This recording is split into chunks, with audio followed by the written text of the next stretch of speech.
At its peak, the Mughal Empire stretched from Kabul in the northwest and covered most of the South Asian subcontinent.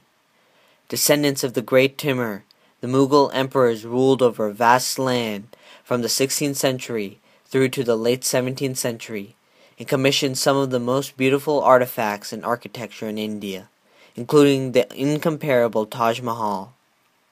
During this period, artistry was encouraged, government was reformed, a lively and vibrant culture boomed and flourished, and incredible technology feats took place.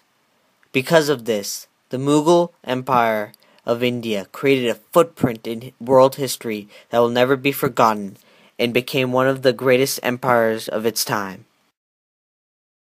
In 1526, Babur defeated the last Sultan of Delhi, forming the Mughal Empire. Babur was born in 1483 and a descendant of Timur and Genghis Khan. The Mughal Empire peaked between 1556 and 1605 under the most illustrious Sultan Akbar, Babur's grandson. Under Akbar, administration and cotton cloth trade thrived, social harmony between the minority Muslim rulers and majority Hindus was pushed, and grants of land given in return for service were popularized. After Akbar's death, the Mughal Empire was able to thrive until Akbar's great-grandson, Aurangzeb, died in 1707. In 1739, warlord Nadir Shah sacked and weakened the Mughals. The empire, which was able to survive in name up until 1857, was finished. The Mughal Empire was bordered by mountain ranges to the northeast and the northwest. In the southeast and the west, they were bordered by the Indian Ocean. On all sides, it is protected by geographical features, making it hard to attack. The Mughal Empire and its economy. The Mughal Empire was dependent on agriculture, trade, and other industries for its economy. Agriculture was the biggest source of income and was most people's livelihood. The economy was heavily based on cotton cloth. Some of the major crops that were grown in this region were sugarcane, cotton, chili, as well as other cash crops, and indigo cultivation became popular for a while. Cash crops like silk and cotton was high in demand due to the high production of the textile industry. The Portuguese introduced tobacco and potatoes in India during this time. A rapid growth in the trade industry helped distribute the cash crops grown. Transportation and communication services grew during this time, which also allowed the Mughal Empire to grow so fast. The nobility was a heterogeneous body. While it mostly consisted of Rajput, aristocrats, and foreigners from Muslim countries, people of all castes and nationalities could gain a title from the emperor. The middle class of openly affluent traders consisted of a few wealthy merchants living in the coastal towns. The bulk of the merchants pretended to be poor to avoid taxation. The bulk of the people were poor. The standard of living was poor. Mughal rule was brought about better treatment of women. They had always played an important role in Mughal society. Men in the government often relied on their wives for political advice, and many rich or aristocrat women learned to read and write. These women sometimes worked and received salaries, and were also allowed to own land. Some women even fought in wars right beside the men. Women, of course, were not treated equally, but the Mughals brought the Indian society closer to the equality of men and women than they had ever been before. However, the Mughals imposed several Islamic laws that restricted women, such as isolating men, porta. Also, many of the Hindu laws remained intact, so women were clearly not treated equal to men.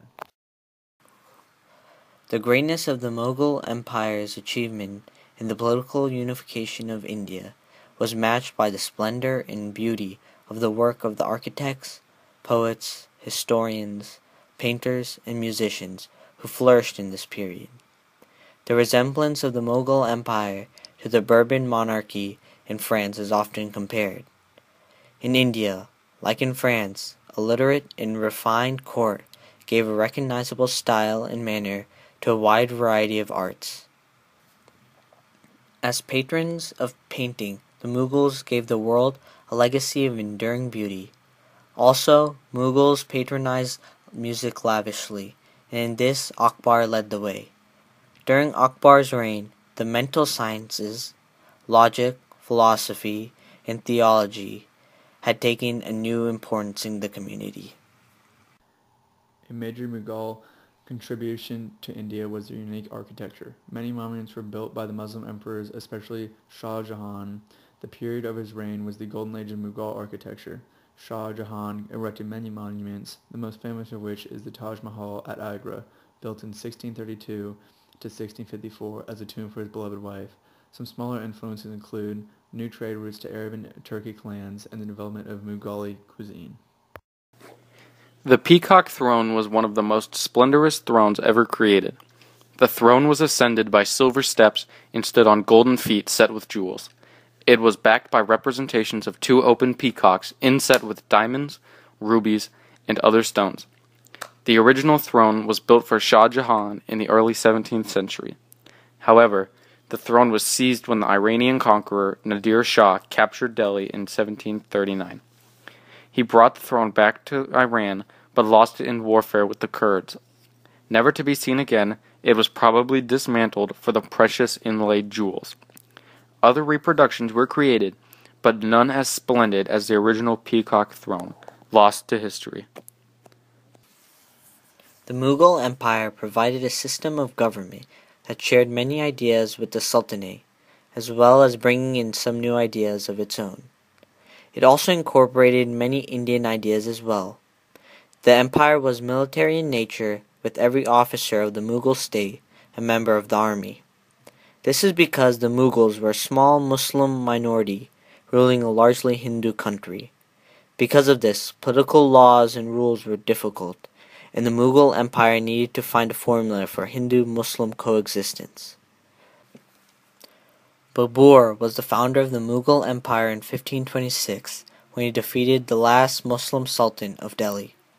Later, the Mughal Empire became one of the most powerful gunpowder states in the world. Babur's grandson, Akbar, the most illustrious Sultan of the Mughal Empire, established a central administration which controlled all but the southern tip of India.